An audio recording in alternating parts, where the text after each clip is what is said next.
पुत्री च द्वितीयं ब्रह्मचारिणीं तृतीयं चन्द्रघण्टेति कुष्माण्डेति चतुर्थकं पञ्चमं स्कन्दमातेति षष्ठं कात्यायनीति च सप्तमं कालरात्रीति महागौरीति चाष्टमं नवमं सिद्धिदात्री च नवदुर्गाः प्रकीर्तिता।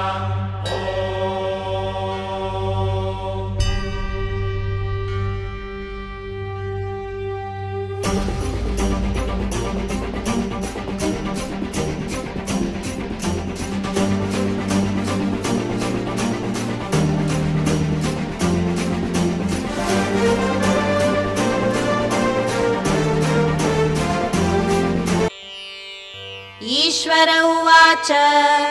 शतनाम प्रवक्ष्यामि शृणुष्व कमलानने यस्य प्रसादमात्रेण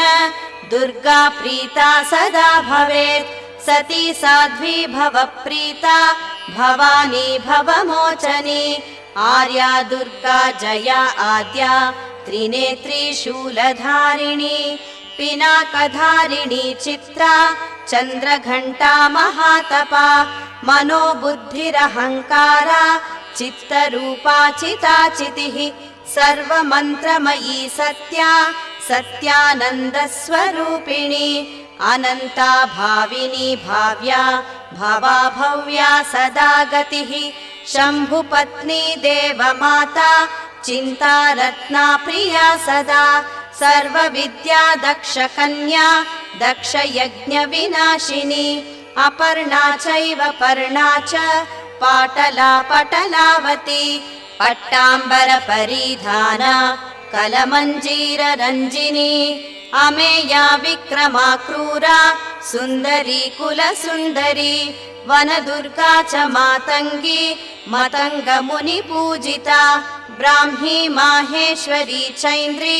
कौमारी वैष्णवी तथा चामुण्डा चैव वाराही लक्ष्मीश्च पुरुषाकृतिः विमलोत्कर्षिणी ज्ञाना क्रिया सत्या च वाक्प्रदा बहुला बहुलप्रेमा सर्ववाहनवाहना निशुम्भशुम्भहननी महिषासुरमर्दिनी मधुकैटभहन्त्री च चण्डमुण्डविनाशिनी सर्वासुरविनाशा च सर्वदानवघातिनी सर्वशास्त्रमयी विद्या तथा सर्वास्त्रधारिणी अनेकशस्त्रहस्ता च अनेकास्त्रविदारिणी कुमारी चैव कन्या च कौमारी युवती युतिः अप्रौढा चैव प्रौढा च वृद्धमाता बलप्रदा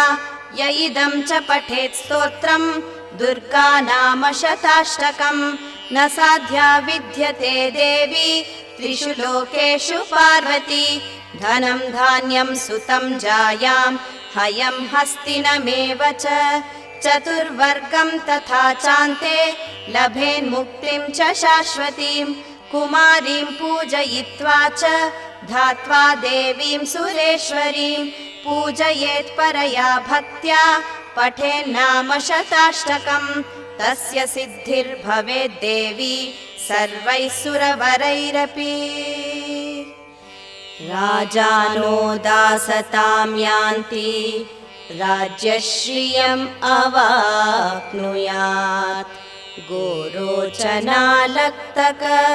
कुङ्कुमेन सिन्धूरकर्पूरमधुत्रयेण विलिख्य यन्त्रं विधिना विधिज्ञो भवेत् सदा धारयता पुरारिः इति